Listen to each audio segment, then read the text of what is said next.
Labba aytsalar, Allohning telefoni bormi debdilar. Savolni qarang. Allohning telefoni bormi? Telefoni bo'lsa raqamini nechi bilasizmi debdi. Hazrat-ku. Dunyo tanib qo'yibdi-yu, u kishini tan berib qo'yibdi-yu. Ha, telefoni bor debdi. Nomerini bilasiz? Bilaman debdi. Yozib oling debdi. 2 4 4 2 4 3 2 4 2 3 degan ekan. Bu qanaqa raqam bo'ldi debdi.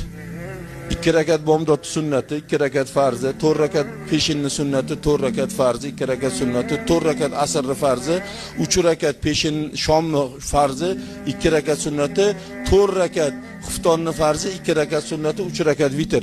Shuni terib qiling, albatta ko'taradi degan ekan. Mana aql, mana ilm.